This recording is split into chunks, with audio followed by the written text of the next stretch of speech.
Hola, hola, buenas tardes. ¿Cómo estamos? ¿Me escuchan? Se escucha, profe. Buenas tardes. Ok, muy bien.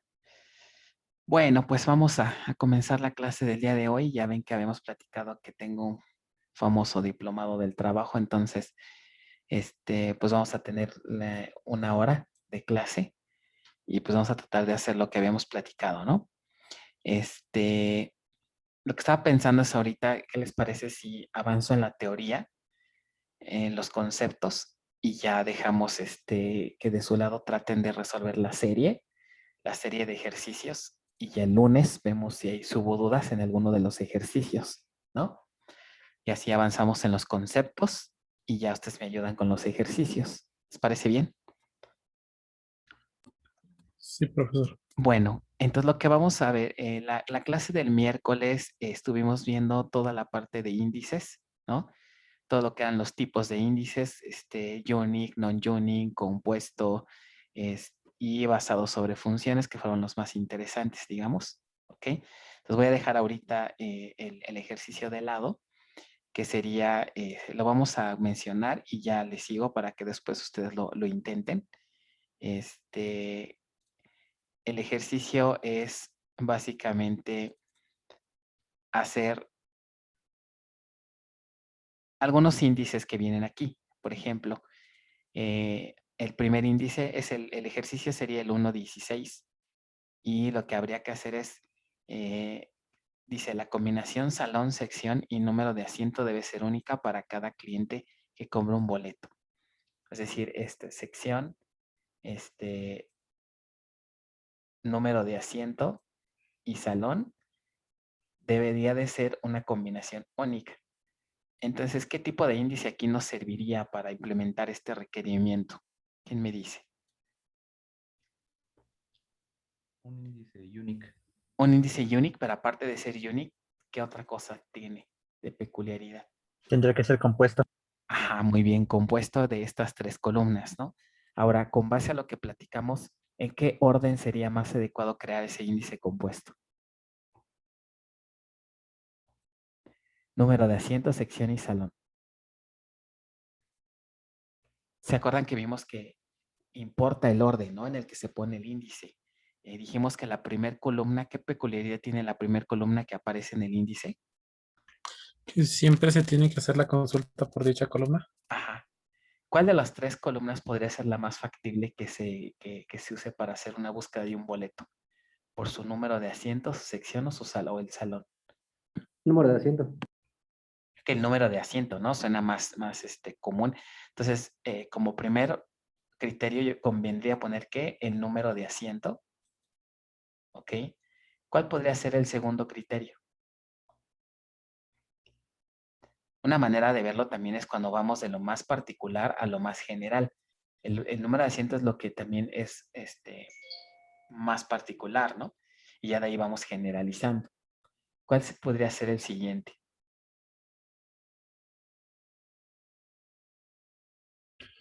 Sección. La sección, muy bien, la sección. ¿Ok? Y por último, el salón ID. Entonces, el primer ejercicio sería un ejercicio de esa manera, ¿no? En el segundo dice, se desea hacer búsquedas de los boletos de la compra para cada cliente sea lo más eficiente posible. Ahí, ¿qué podríamos hacer? Para saber qué boletos ha comprado un cliente, ¿qué tendría que hacer qué se tendría que hacer para poder saber qué boletos ha comprado un cliente?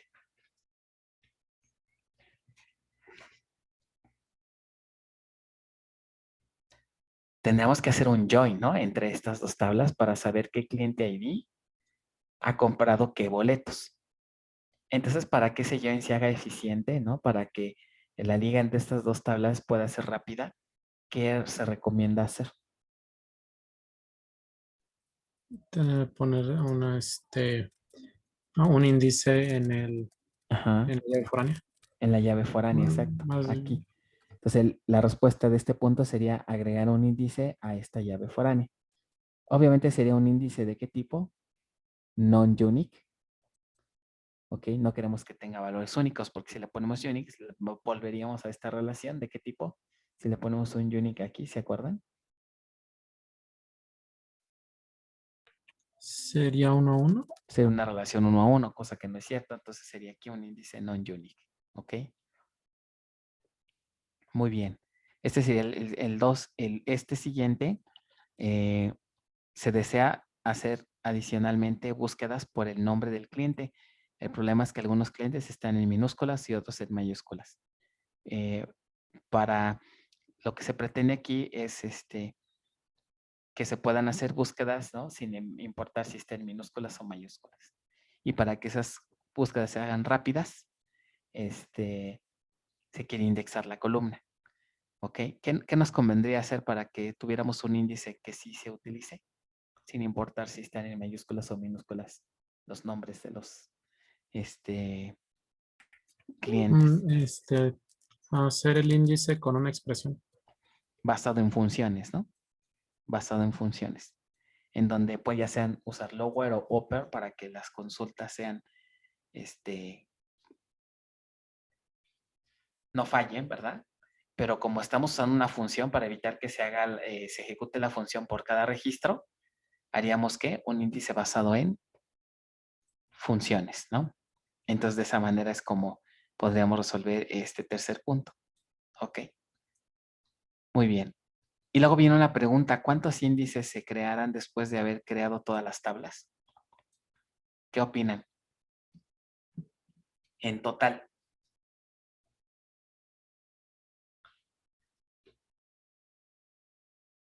¿Cuántos índices crea este ejercicio? De manera explícita. De acuerdo a lo que estamos ahorita platicando.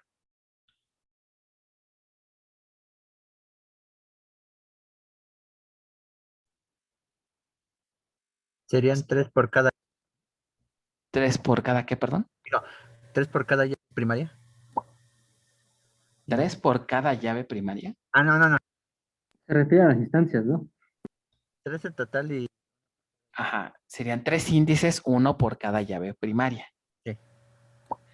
Esos, pero más los 3 explícitos que creamos, ¿no? Los de las llaves primarias son implícitos porque se refieren a las llaves primarias, van implícitos con el constraint.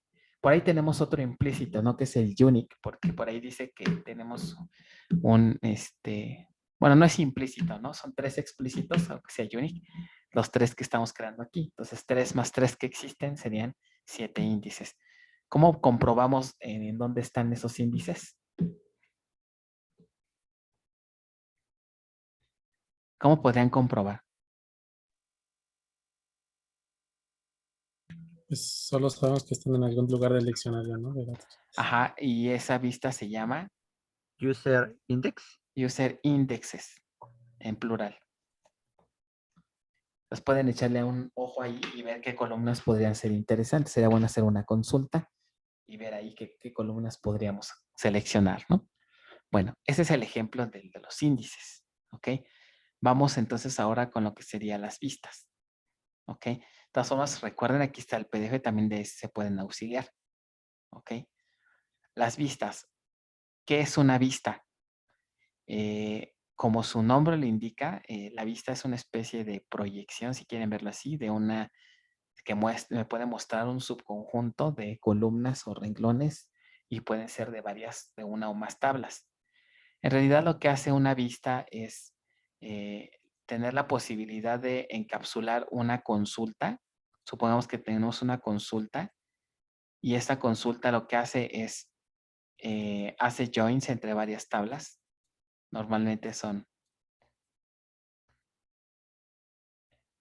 varias tablas, ¿no? Que tenga esta consulta y a lo mejor nos interesa mostrar solamente ciertos atributos de cada tabla, ¿no? Por ejemplo, de esta nos importa un atributo A, de este un atributo B, de este otro C, D y así, ¿no?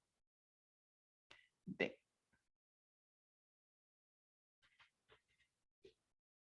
¿Ok? Entonces, una manera de simplificar esto, cada vez que queramos ejecutar esta consulta, pues tenemos que estar escribiendo todo este código. Una forma de hacerlo es, ¿qué les parece si agregamos un objeto de tipo vista? Le ponemos un nombre, por ejemplo, bReporte,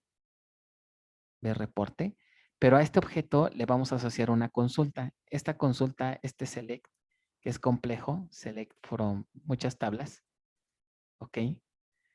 Se estaría ejecutando detrás de la vista, de tal manera que nosotros ejecutamos select asterisco from B pesos, B reporte, ¿ok? Va a funcionar como si B reporte fuera una tabla real, ¿ok?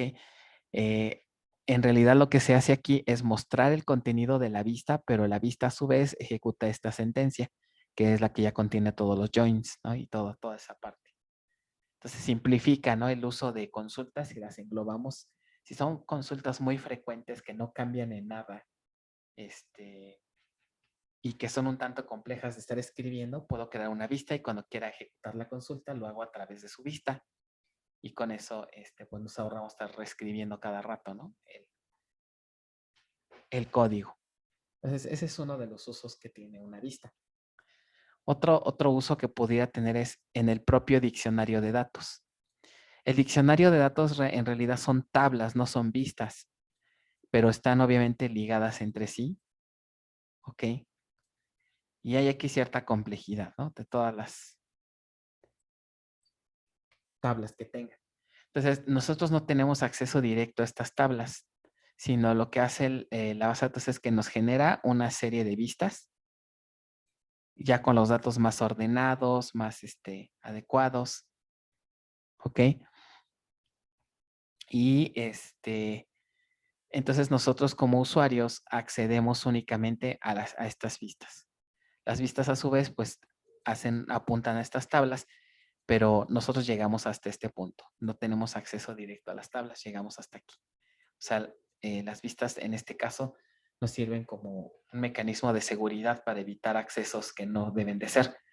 ¿Ok? Y mucho menos a que podamos modificar datos, ¿no? De todas estas tablas. Entonces, otro uso. ¿Ok? Otro podría ser tal vez un poquito una técnica de seguridad. Si en una tabla tenemos varias columnas y algunas de ellas podrían ser datos sensibles, a lo mejor no queremos que los usuarios vean todo. ¿Ok? Una manera de restringir que, vamos a suponer que nada más vamos a dar permisos para que vean ciertas columnas. Entonces, lo que podríamos hacer es crear una vista que tenga nada más a C1, C2 y C3. ¿Ok? Profesor, ya me confundí un poco. Termino este ejemplo y ahorita vemos dudas. ¿Ok? En este ejemplo, supongamos una tabla que tenga varias columnas. ¿Ok? Y tal vez le decimos a un usuario, no quiero que leas, que tengas acceso a C4 y a C6 porque tienen datos sensibles, tal vez password, alguna cuestión del estilo. Puedo crear una consulta, un query, una consulta. ¿Ok? Y esa consulta nada más contiene C1, C2 y C3. Le pongo un nombre, creo una vista. Y entonces al usuario nada más le doy permiso para que pueda leer de esta vista. Y ya no le doy permiso para que lea directamente de la tabla. Entonces, al hacer eso, bueno, puedo implementar, restringir el acceso, digamos, a ciertas columnas que pueden ser consideradas como sensibles. Ese es otro uso de una vista. Ya ahorita aclaro las dudas. La vista es un objeto que se crea de manera separada, tiene su propia sintaxis, tiene create view, etc. Y a esa vista se le asocia una consulta. ¿Ok? Entonces ahora sí, dudas. No, ya no, es que yo tenía la duda de que era una vista exactamente, pero ya me acabo de definir que es un objeto que tiene Cada vista tiene su propia instrucción. O sea, la vista tiene create view y esa vista le podemos decir qué columnas o qué consulta. Al definir la consulta, pues ya tienes el objeto completo, ¿no? Cuando le haces el asterisco cuando quieras mostrar los datos de la vista, en realidad lo que se ejecuta que es el código o la consulta que está ligada a la vista. ¿Ok? Entonces, esos son los usos que pueden tener. Algo que sí no se recomienda con el uso de las vistas es, por ejemplo, si yo tengo varias tablas, por ejemplo, T1, T2 de un modelo relacional que está altamente normalizado, por ejemplo. Una cosa así. Y supongamos que genero una vista. Voy a poner más tablas por acá. T4. Supongamos que genero una vista que contiene una consulta en donde participan T1 y T2. Inclusive T3, por ejemplo. A suponer que se crea una vista donde tienen una consulta y en esta consulta participan estas 3 tablas. Hay veces que se puede, por ejemplo, hacer join entre una vista y más tablas. Join y más tablas. Por ejemplo, una tabla T4, una tabla T5. Puede hacer join entre estas dos y hacer join con la vista. Procuren no hacer eso, porque eso les va a aumentar mucha complejidad, porque al final de cuentas, ¿qué join están haciendo? Join entre estas 2 tablas, pero la vista les está ocultando ¿quién? Las demás tablas que también participan en el join. Entonces, en realidad están haciendo un join entre T4, T5, T1 y T2. O sea, de todas maneras, tienen que estar ahí checando bien qué es lo que están haciendo. Se puede volver confuso, porque como la vista oculta estas tablas, de repente no es claro ver, ¿no? Que la vista en realidad está haciendo join con T1 y con T2 y también con esta otra, ¿no? Pues para esos casos ahí sí no se recomienda usar las vistas, que sean simplemente se utilicen todas las tablas y ya. ¿Ok? La sintaxis para crear una vista, es una sintaxis relativamente sencilla a nivel de lo que vamos a ver en este curso, ¿no? Me voy a ir directo con la sintaxis de Oracle. Vean que tengo aquí un create o replace de forma opcional. Bueno, de entrada, ¿qué les dice esta cláusula de or replace? ¿Crea o reemplaza? Ajá, correcto. O sea que si yo llegara a crear una vista y esa ya existe, la reemplazaría por una nueva. Aquí la pregunta interesante es, ¿por qué no hay un create o replace table, por ejemplo?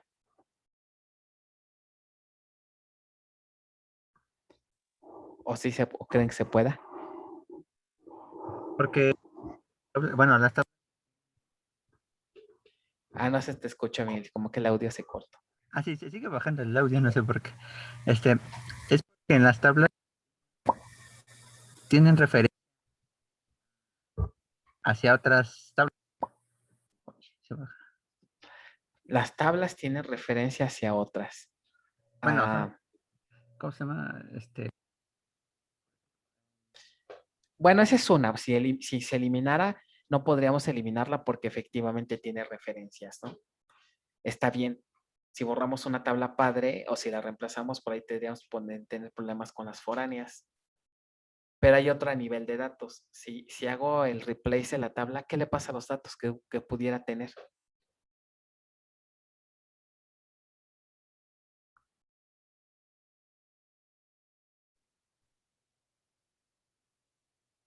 Pues en un caso se eliminarían y en el otro no. Ajá, o sea, En la tabla sí se irían todos los datos, se suman. Y en la vista realmente no pasa nada. o sea, si le pusiéramos create o replace, pues los datos de la tabla se estarían eliminando, exacto. Pero si hago el replace de la vista, no pasa nada, porque como comentan, solamente es la definición de la consulta. Las vistas no generan datos, o sea, no requieren almacenamiento de datos. Ok. Entonces, básicamente esa es la cuestión del por qué no se puede poner o replace en otros objetos, ¿no? Sobre todo a la hora de crear tablas. Muy bien. Entonces ya después viene, como pueden observar aquí, la lista de todas las columnas que va a tener la vista o directamente la consulta. ¿Ok? Directamente la consulta. Pues cualquiera de las dos puede ser correcta, ¿no? Por ejemplo, vamos a hacer una vista, dice crear la vista empleado que contenga nombre y apellidos y clave del puesto de un empleado. Aquí quiero mostrar datos que provienen de 2 tablas, ¿no? Nombre, apellidos está en empleado.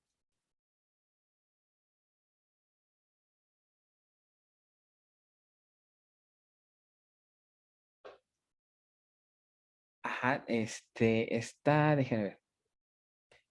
La definición de puesto es esta tabla y la definición de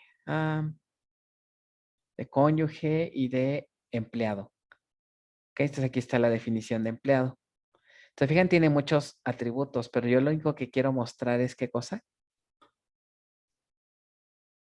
Nombre, apellidos y la clave del puesto. O sea, ese sería ¿qué? Esta clave del puesto.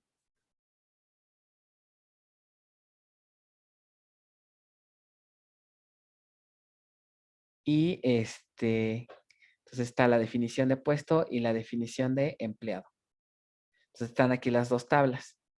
No quiero todos los atributos, ¿no? Entonces la vista se vería más o menos así.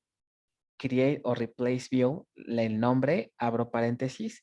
Puedo poner la lista de columnas que tenga la vista.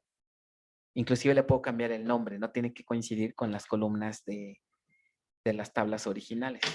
¿Ok? Suelen llamarse igual, pero pueden cambiar. Y luego, fíjense, se cierra el paréntesis donde pongo todas las columnas. Y luego aquí ya viene la definición de la consulta. Es una vista que va a tener datos de quién, de qué tablas tendría esta vista, datos de quién, del nombre. Empleado y de puesto. Ajá, estos son de empleado, ¿no? Y este es de puesto. Necesito hacer un join, una liga. ¿Cómo hago el join? Lo vamos a ver más adelante, pero ahorita les puedo adelantar que el join se hace así. Igualando, bueno, defino alias de qué tablas. Requiero dos tablas, empleado E y puesto P. ¿Y cómo las voy a relacionar? Pues a través de la llave primaria con llave foránea. ¿Ok? Perdón, la llave primaria sería esta, ¿no? PK y este es FK. O sea, en realidad es hacer la igualdad de una PK con una FK para poder hacer bien el join. ¿Ok? Y ya, eso es todo. Entonces, se fijan aquí, toda esta complejidad de crear esta vista, después se va a simplificar. ¿Ok? Cuando hagamos uso de la vista. ¿Ok? Ahora, por ejemplo, ¿cómo funciona? Si insertamos datos en ambas tablas, cuando hagamos una consulta a la vista, pues ven que ya nada más aparecen ciertas columnas. No todas. ¿No? Depende de la definición de la vista. Bueno. Entonces, de esto, no sé si tengan alguna duda, más o menos cómo crear la vista. No, profesor, nada más habría que hacerlo. Entonces, lo que está dentro del paréntesis te permite renombrar las cosas. ¿Y eso también se puede omitir o es necesario? De hecho, sí. Puedes omitir las columnas. Todo esto que estoy aquí marcando en morado, que está en morado, podrías omitirlo. Si lo omites, entonces las columnas que tendría la vista serían equivalentes a las que tiene la consulta. ¿Ok? Si no quieres reutilizar esos nombres, puedes poner arriba la lista de tus propias columnas. Como parte, o sea, más bien definir la lista de atributos. ¿Ok? En la vista. Cualquiera de las dos. Ok. ¿Ok? Muy bien. Entonces, ahora algo, entonces, ¿cómo funciona? Insertamos datos en ambas tablas.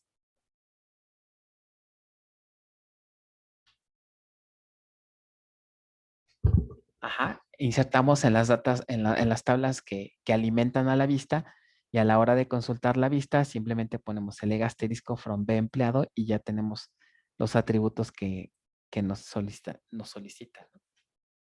Entonces, ¿dónde utilizar las vistas? Como ya comentamos hace rato en los escenarios que vimos, ¿no? Del uso para un poquito de seguridad, cuestión de simplificar consultas, ¿no? O para restringir acceso. También se pueden usar para hacer reportes. No sé si han visto que hay muchos sistemas web o en general sistemas que requieren hacer reportes, ¿no? De la operación. Hay veces que los hacen cada semana, cada 2 días y así. Entonces, una manera de automatizar la generación de ese reporte, pues es crear una vista, ¿no? Cuando quieran generar un nuevo reporte, nada más le dan select asterisco from B empleado y ya tienen todo, ¿no? Bueno. ¿Hasta aquí alguna duda? Con esto estaríamos entonces terminando la parte de las vistas de ejercicio que tienen que hacer. Miren, del ejercicio vamos a intentar hacer esto. La idea, aquí me equivoqué, no es aventura, creo que ya tenemos esta tabla, ¿no? Creo que es pensionada empleado, ¿no? La idea es generar una vista. Vean, aquí la vista se representa por estas líneas punteadas, que contenga qué columnas. El nombre del empleado y el ID del empleado, que sería y el porcentaje de sueldo que le están quitando. ¿Se acuerdan que platicamos del caso triste de los pensionados, pensionadas? ¿O no? Sí. Ok. Entonces aquí se guarda el porcentaje, ¿no? De sueldo que le van a quitar al pobre empleado. Pero supongamos que es un escenario en donde no quiero que el empleado vea todos los datos de esta tabla, ¿no? No le vamos a dar permisos para que los lea. Pero sí le vamos a dar permisos para que vea nada más el ID, el nombre del empleado y su porcentaje que le van a descontar. Y ya. Entonces, ¿qué tendrían que hacer ahí? Una consulta muy sencillita en donde van a ligar a quién con quién.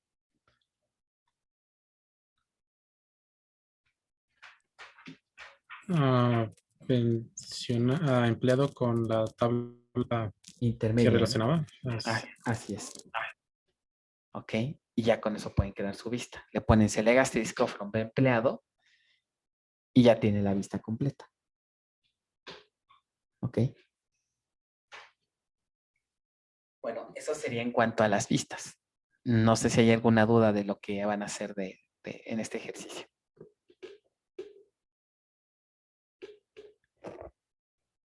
Ok. El último subtema, sinónimos. Un sinónimo, tal cual como su nombre lo indica, es un objeto que también tiene su propia instrucción, create synonym, pero es una manera de nombrar a un objeto de diferentes formas. ¿Ok? Por ejemplo, si tengo una tabla que se llama empleado, le puedo crear un sinónimo que se llame emp1 o emp. Y entonces si yo quiero hacer select asterisco from emp, va a funcionar porque emp es un sinónimo de empleado. Entonces, para eso es uno de los usos del sinónimo, ¿no? ¿Dónde más podrían ser útiles? ¿Se acuerdan que comentamos que, bueno, está el concepto de esquema, en donde puede haber 2 usuarios, U1 y U2? ¿Qué pasa, por ejemplo, si U1 quiere consultar los datos de U2? ¿Puede? No sé si haya permisos para ello, pero supondría que por defecto no debe de poder. Por defecto no puede, exacto. Cada usuario lo único que puede hacer es leer los objetos de su esquema, pero sí podemos darle permisos. O podemos darle, por ejemplo, el permiso para que uno pueda leer y escribir. En las tablas de otro usuario tenemos que ponerle algo así como grant, select, ok, on la tabla, ok. ¿A quién? A cierto usuario. En este caso, U1, por ejemplo. Ok. Entonces, con eso ya podríamos acceder a la tabla de el otro usuario. Pero si yo quiero, por ejemplo, suponer que aquí hay una tabla que se llama T1 y la quiero acceder desde este otro usuario. Ok, quiero leerla. Al fin ya tengo permisos. ¿Cómo sería la sentencia? Select, ¿qué cosa? O sea, asterisco. ¿Y qué tendría que poner en el from?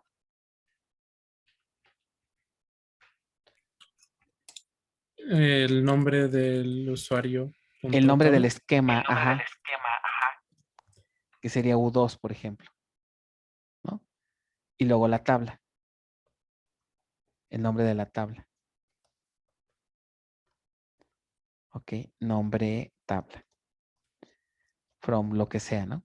Entonces de repente puede ser un tanto tedioso tener que estar escribiendo siempre el nombre del esquema, ¿no? ¿Qué podríamos hacer para evitar escribir todo eso? Puedo definir un sinónimo que resuelva o que apunte a este nombre largo. ¿Ok? Entonces ya después utilizo el sinónimo para evitar referirme a todo esto, ¿no? Por ejemplo, puedo crear un sinónimo algo así. Create or replace synonym S1. ¿Ok? For. ¿Y qué seguiría aquí? Ahora sí ya el nombre real, ¿no? ¿Qué sería qué? U2 punto el nombre de la tabla. U2 punto la tabla, ¿no? Aquí sí tengo que indicar el alias. Ok.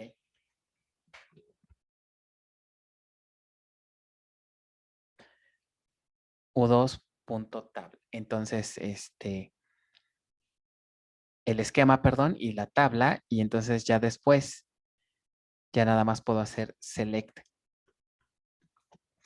asterisco from S1 y ya. Pues también es una manera de ocultar cierta complejidad a la hora de escribir una sentencia, ¿no? Otro uso pudiera ser, ¿qué tal si, por ejemplo, tengo una aplicación web que está corriendo bien, que está leyendo datos de las tablas y se me ocurre acá del lado de administración? Ok.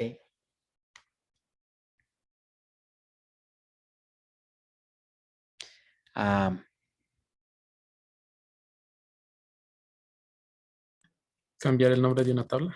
Por ejemplo, ¿no? Sí. ¿Qué pasa si a nivel de administración le cambio el nombre de una tabla, ¿no? Antes era T1 y ahora es T2. ¿Qué pasaría si hago estos cambios? La aplicación puede fallar. Entonces puedo crear un sinónimo que se siga llamando como la tabla viejita T1, pero en realidad apunte a T2. Y ya con eso me evito ahorrar la aplicación, modificar la aplicación. Eso puede ser también, ¿no? La posibilidad de tener varios nombres para apuntar a un objeto. ¿Ok? La sintaxis sería entonces, para la creación de un sinónimo, create o replace sería create o replace. Normalmente Editionable es como editable, sí, editionable. sí. Fíjense que tanto una vista como un sinónimo podríamos hacerlo editable. ¿Qué es eso de editable? Que a través de esos objetos podamos hacerle cambios a la tabla a la cual apuntamos. Una vista apunta a una tabla, ¿no? O tiene asociado una tabla, ¿no? O a más, dependiendo la consulta. Un sinónimo también, pues, nos apunta, sería un sinónimo, este sería una vista.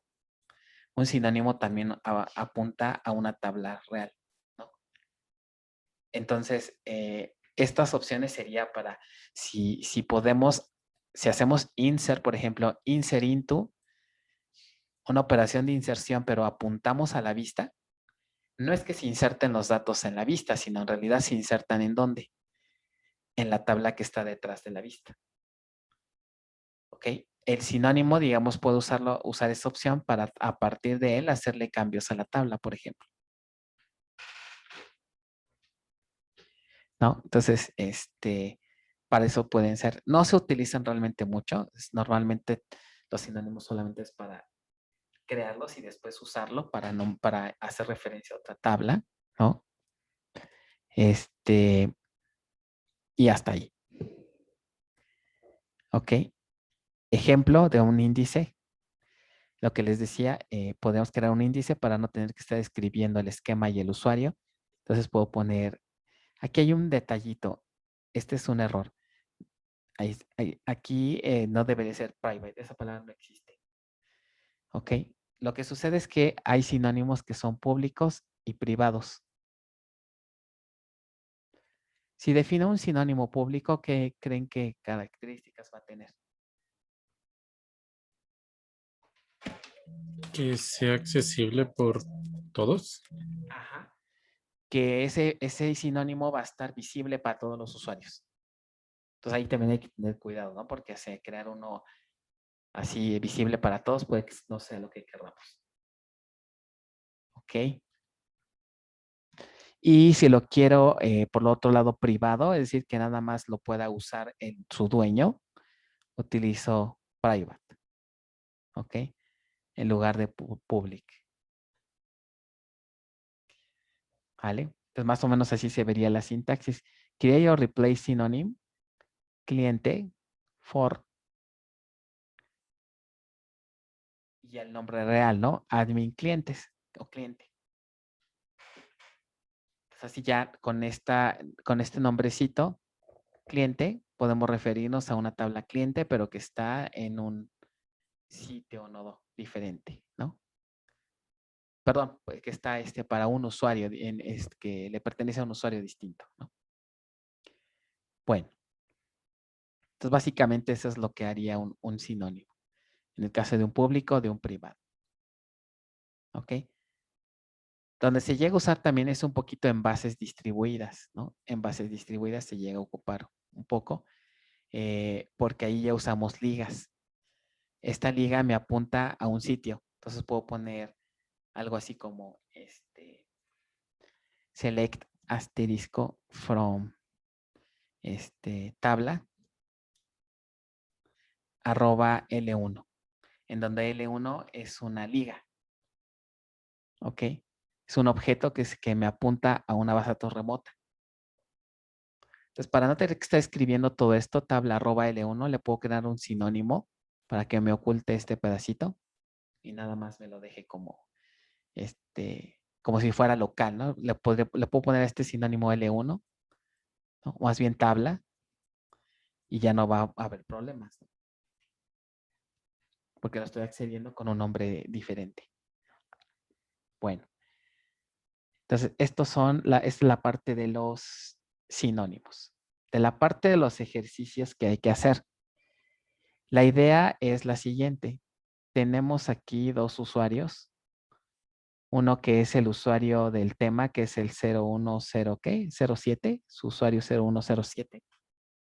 Y por otro lado van a crear un usuario que se llame guest.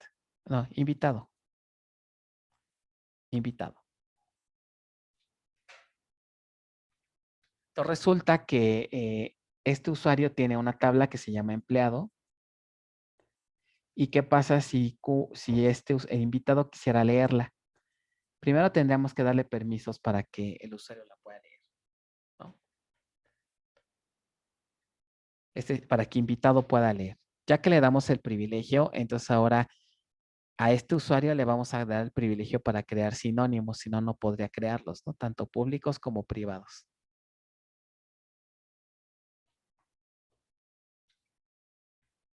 Entonces, una vez que tiene los permisos correctos, también le vamos a dar permisos a este usuario invitado para que haga select sobre esta tabla. Entonces, ya con todos los permisos configurados, el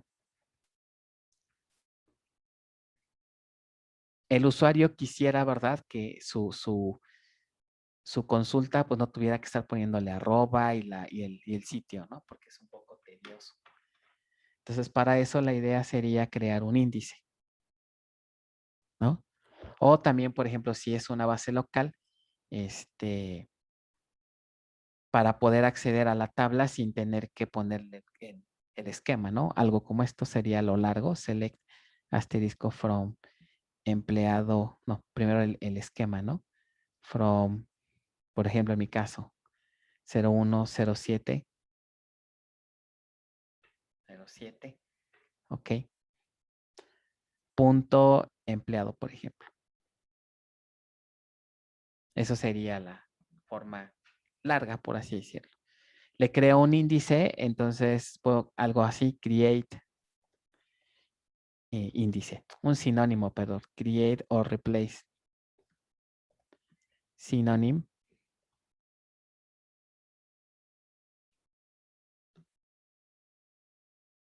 Ok, create replace synonym. ¿Cómo creen que le debería de ponerle de nombre a este sinónimo?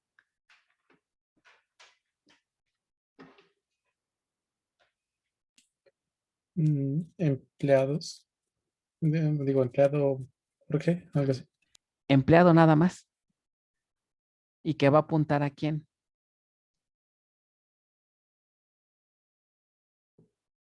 Jorge 0107 punto empleado. Ajá, muy bien.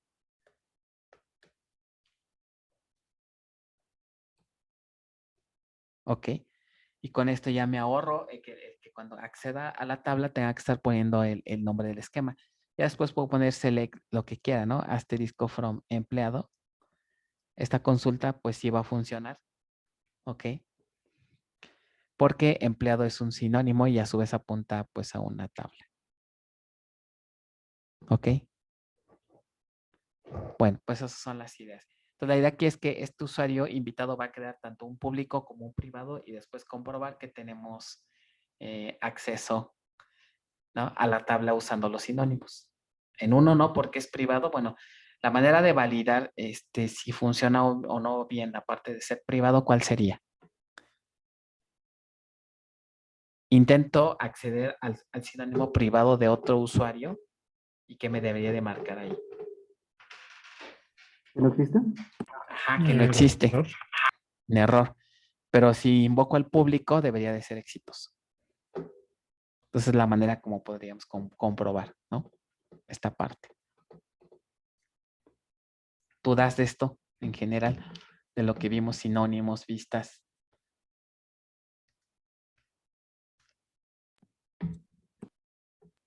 No, profesor.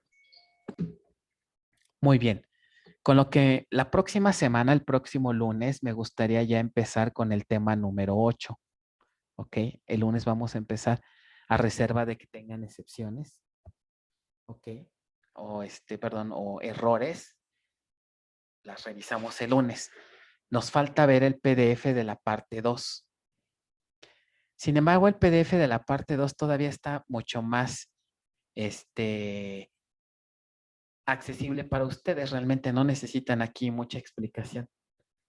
¿De qué trata la parte del tema 2? Seguimos con DDL, pero ahora ya no para crear objetos, ¿no? En el tema 7 hemos usado el tema 7 para crear diferentes tipos de objetos, tablas, vistas, sinónimos, etc. Ahora en este módulo se utiliza para modificar la estructura de un objeto. ¿Qué le podemos modificar a un objeto en cuanto a su estructura? Ojo, no en cuanto a datos. En una tabla, por ejemplo, ¿qué podría hacer? Cambiar el nombre a una columna, agregarle una columna, eliminar una columna, agregarle un constraint, ¿no? Entonces, bastantes cambios que podemos hacerle a una tabla. ¿Ok? Lo mismo para otros objetos, ¿no? También objetos como vistas y otros tienen algunos atributos que pueden ser modificados. Entonces, la sintaxis normalmente para el caso de una tabla es escribir alter table, que quiere hacer un cambio a la tabla, el nombre, y después va a venir una serie de opciones que pueden usar dependiendo de lo que quieran hacer. Entonces, aquí en esta tablita está resumido prácticamente todo lo que se puede hacer para una tabla. Entonces, considerando estas dos tablas, ¿no? Aplicarle cambios a su estructura es algo muy sencillo realmente, ¿no? Por ejemplo, este primer caso que hace, agrega columnas, ¿no? Alter table empleado y utilizo add. Ya de aquí en adelante es como si estuvieran creando la columna, como si estuvieran creando una tabla. Ponen el nombre de la columna, su tipo de dato y si tiene constraint, pues se los agregan, ¿no? Igualito como lo tenían a la hora de crear. Modificar una columna, ¿qué le puedo modificar a una columna? Por ejemplo, cambiarle un valor por default o a lo mejor cambiarle la precisión de un valor numérico que no fue el correcto, ¿no? O puedo eliminarle, quitarle una columna. Nótese que para quitar una columna es un proceso costoso, si es una tabla ya en producción. Porque quedaríamos aquí como...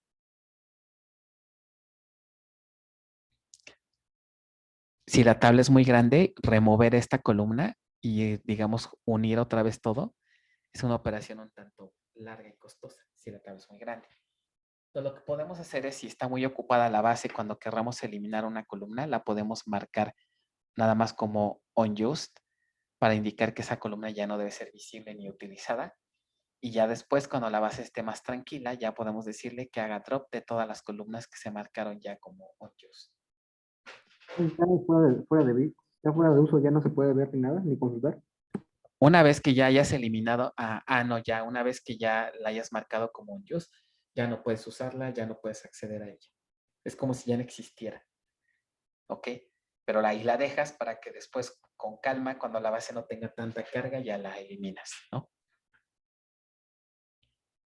¿Qué más le puedes hacer a una tabla? Por ejemplo, modificarle el nombre a una columna. ¿Ok? Puedo hacer una tabla read-only. No quiero que los usuarios modifiquen sus datos, la puedo hacer como de lectura únicamente. Y la parte de constraints también es importante. Puedo agregarle más constraints a una tabla, no nada más los que le agregué cuando se creó, ¿no? Puedo agregar los constraints que yo quiera. Entonces aquí utilizaríamos alter table de empleado, add constraint, ¿ok? Y ya después viene, después de la palabra add constraint, ya es exactamente esto, ustedes ya lo saben, porque es lo mismo que vimos cuando se crea una tabla. Toda la definición, ¿ok? Pueden deshabilitar constraints. ¿Para qué creen que se deshabilite un constraint o por qué razón? O sea, en una tabla puedo tener una PK, puedo tener FKs, puedo tener unique, puedo tener check, ¿no? ¿Por qué quisieran deshabilitarlos todos juntos? Pruebas. En ambientes de prueba puede ser, o por ejemplo, cuando quieren hacer una carga masiva de datos a una tabla, como están insertando registro a registro, si dejan los constraints habilitados, pues cada vez que inserten un registro se tiene que estar validando los constraints uno por uno, a ver si cumple, ¿no? Eso puede representar pues un poco de tiempo, ¿no? Que implica estar revisando cada constraint. Se vuelve algo más eficiente si primero hacemos la migración completa, ya estando los datos, y después habilitamos los constraints. O sea, eso es más rápido que hacerlo uno por uno. ¿Ok? Obviamente los registros tienen que cumplir, ¿no? Con las restricciones, si no el constraint pues nunca va a habilitarse. ¿Ok? Entonces, así pueden habilitar, deshabilitar, pueden eliminar constraints si de plano ya no quieren tener cierto constraint. ¿Ok? Alter table, la tabla y el drop constraint. Y ojo aquí, la mayoría de los métodos que son de constraint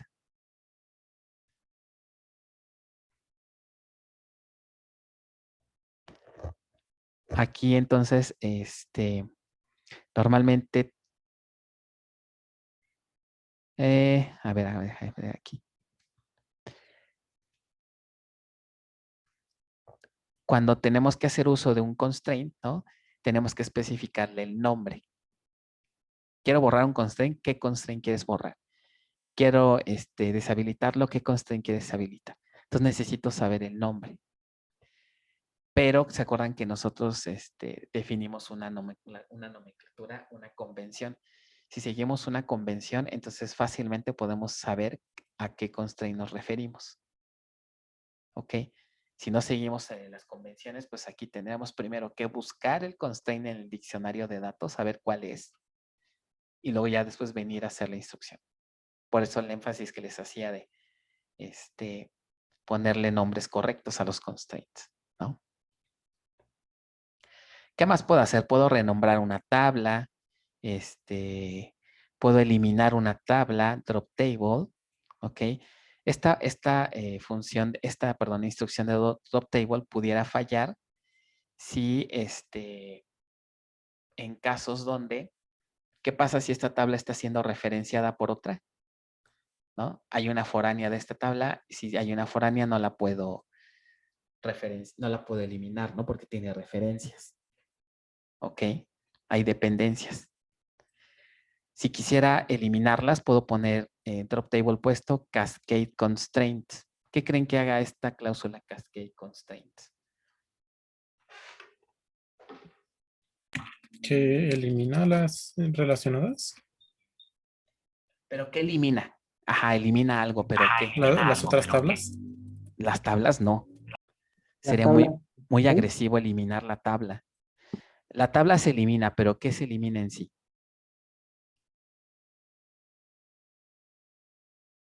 Si acá tengo una foránea, quiero borrar esta tabla y si le pongo cascade constraint, ¿qué creen que elimine? Esta tabla no la elimina realmente porque sería peligroso. Podemos perder datos. ¿Qué es lo que se elimina? El constraint de la llave. Ajá, exacto. Lo que realmente se elimina es el constraint. Es como si quitáramos esta liga. La columna que forma la PK se conserva, pero ya no tiene el constraint. Sí, se entiende eso. Una cosa es la columna y otra cosa es el constraint. ¿Ok? Y eso es lo que se elimina. ¿Ok? Y por último, resulta que cuando eliminamos una tabla, en realidad el espacio de almacenamiento no se libera. Queda ahí. Es como si elimináramos un archivo y la mandamos a la papelera. La tabla efectivamente ya no existe, pero hay un lugar donde se guarda por si después la queremos recuperar. ¿Ok?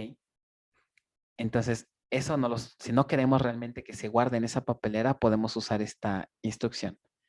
¿Ok? Esta palabrita es purge, es como purgar, ¿no? Como limpiar.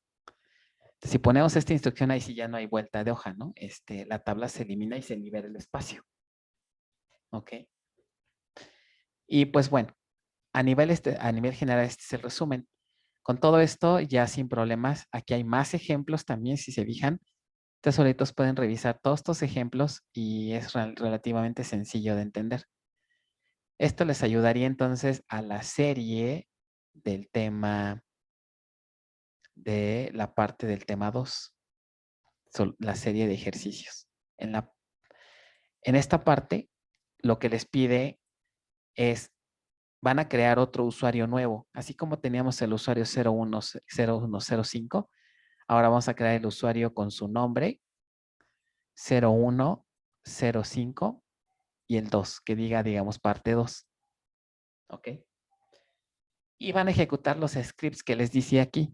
Básicamente es este script. Este script lo que tiene es un modelo relacional, pero ¿qué creen? Tiene errores. El diseñador lo hizo mal o por ahí le fallaron varias cosas. Entonces la idea de este ejercicio es que resuelvan esos errores a través de instrucciones alter. Por ejemplo, dice, la tabla libro tiene una PK incorrecta, debe ser libro ID y no nombre. Si lo checan aquí, se equivocó aquí el diseñador. Debería de ser libro ID y no nombre. ¿Cómo podrían corregir esto?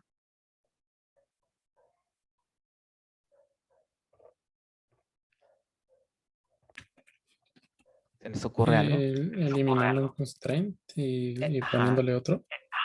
Le eliminamos el constraint de llave primaria al nombre y después se lo agregamos, ¿pero a quién? Al libro ID.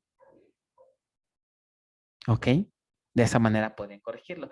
Y así sucesivamente estos ejercicios. ¿Ok? Bueno, entonces vamos a dejarle hasta aquí. Entonces, lo que vamos a tratar de hacer para el próximo lunes, ¿qué sería? Los dos ejercicios del tema anterior, vistas, índices, de hecho son 3, vistas, índices y sinónimos. Estos ejercicios son pequeñitos realmente. Y lo que sí, mejor nos tardamos un poquito más es en esta serie. La serie del tema 7, parte 2. Entonces, la siguiente sesión me dicen si hubo problemas con esto. Cualquier problema que tengan me avisan. Y si no hay problemas, entonces empezaríamos con el tema número 8. El siguiente lunes. ¿Vale? Bueno. No deberían tener problemas con todos los PDFs que tienen y además hay videos por ahí, etcétera, ¿no? Mande. ¿Qué spools se van a entregar ahora? Bueno, o sea, no nos ha Ah. dicho cuáles. Rápidamente vamos a ver, recuérdenme, para la siguiente semana, ¿qué spool tenemos que entregar? Lo voy a apuntar aquí ahorita y después, ahorita lo Profesor, una actualizo. pregunta. Sí,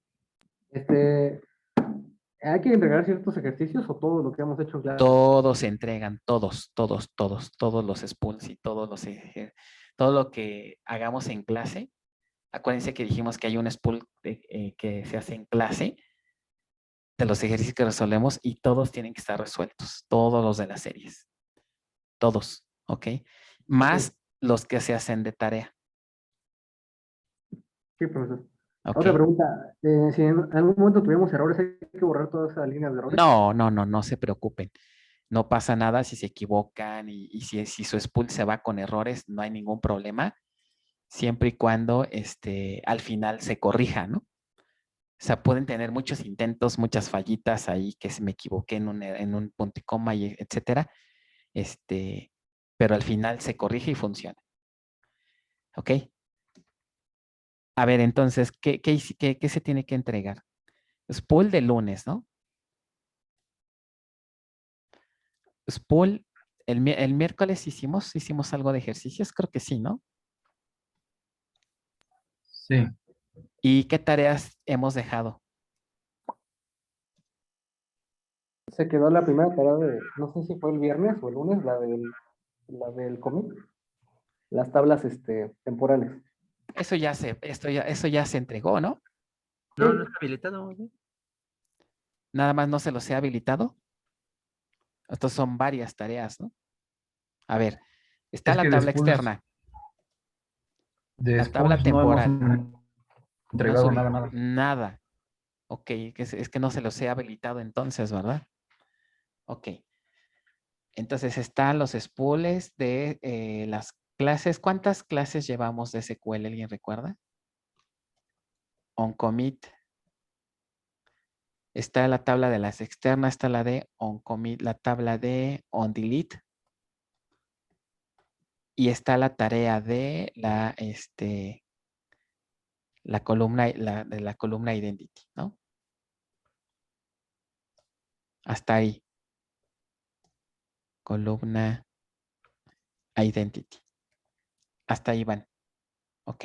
Entonces, estas se las voy a subir ya en Classroom para que ahí en el Classroom les pongo las especificaciones de qué lleva de cada entrega, más los spool que hemos visto. De esta semana sí tuvimos spool, ¿no? De lunes y miércoles ambos. Sí, Sí, ¿no? Sí. según Del anterior, yo, llevamos cuatro spools. 4 spools. Entonces, en realidad serían 4 archivos, 4 spools más estas tareas. Por ejemplo, profesor, si yo mezclé un spool con una tarea, nada más cuestión de separar el archivo. Ajá, los separas, tienen que ir separadas para que se puedan revisar bien.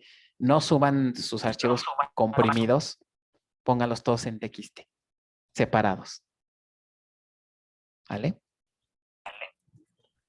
Al separarlo, copio esa parte donde se hizo la tarea o la corto y la pego en un archivo diferente. Ajá, es preferible mejor cortarla, la pegas en otro y ese ya lo entregas, ¿no? Para que no dupliques. ¿Ok? Ok. Bien, chicos, entonces, ¿algo más? Bueno, Sería- entonces, cualquier duda, estoy en el grupo, estoy al pendiente y nos vemos el lunes. ¿Ok? Perfecto, profesor. ¿Cómo? Perfecto. Bueno, entonces, si no hay más, los dejo y nos estamos conectando el lunes. Buen día, buena tarde. Buenas tardes. Gracias, Hasta luego. profesor. Bye. Hasta lunes.